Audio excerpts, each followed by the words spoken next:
Bonjour à tous et bienvenue dans la toute première case de ce calendrier de l'Avent littéraire. Pour commencer, j'ai envie de vous parler de J'envisage l'impossible, un recueil de poèmes d'Arthur Navellou, qui est également chanteur pour le groupe Catastrophe, un groupe français que j'aime beaucoup, dont je vous mets le lien de l'Instagram dans la description. Mais avant tout, discutons de J'envisage l'impossible, dont le petit bandeau est chronique d'un trentenaire. Alors c'est amusant, comme quoi le cliché du trentenaire a la vie dure dans la littérature française contemporaine. Et par contemporaine, j'entends notamment les années fin des années 90, début 2000, où on a l'impression que le trentenaire est quelqu'un de complètement désabusé, quelqu'un qui ne trouve pas l'amour, quelqu'un qui est perdu. Et là, on se retrouve face à un trentenaire qui est tout le contraire. Et c'est absolument charmant. Par le biais de poèmes qui sont tous très jolis, très beaux. C'est une des caractéristiques principales que moi, je donne aux poèmes que je lis. Il faut, pour me plaire, qu'ils soient séduisants dans leur musicalité, dans leur forme, pourquoi pas, mais surtout dans leur fond et dans la manière dont ils sont écrits. J'aime la beauté de la poésie, mais de la beauté au sens pur, d'une émotion qui frapperait immédiatement mon cœur.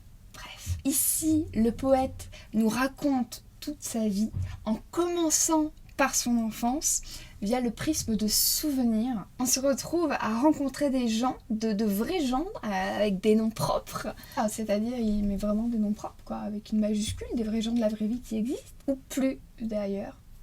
Bref. Voilà, on évolue comme ça suite à sa réflexion sur la vie et sur sa manière d'être au monde. Il y a des passages plus touchants, plus émouvants que d'autres. Il y a des passages qui sont amusants, dans le sens où il prête à sourire.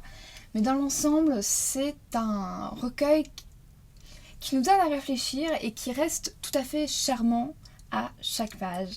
Il y a un poème que j'aime particulièrement et que j'avais envie de partager avec vous. Il s'appelle Carte postale. J'ai dans mon bureau de nombreuses cartes postales. Sans timbre, sans adresse et sans but encore trouvé, elles attendent une amitié, et l'inverse est vrai aussi. Je les garde pour les jours et les mots trop délicats. Tout ce qui a besoin de temps, de voyage et d'inconnu, qui passe de main en main d'une ville à l'autre, pour se poser un matin sur le pas de la porte. J'aime beaucoup. Il m'a mis en joie, ce petit recueil, alors que pourtant il n'est pas toujours joyeux, comme je disais tout à l'heure. C'est un livre qui est publié aux éditions l'Iconopop, qui est sorti en cette rentrée littéraire 2021, que je vous recommande tout chaudement, parce qu'il est inédit. Moi, j'ai pas eu souvenir d'avoir lu ces mots-là, écrits de cette façon-là, et puis surtout un trentenaire, jeune papa, qui raconte la paternité et son arrivée à Paris.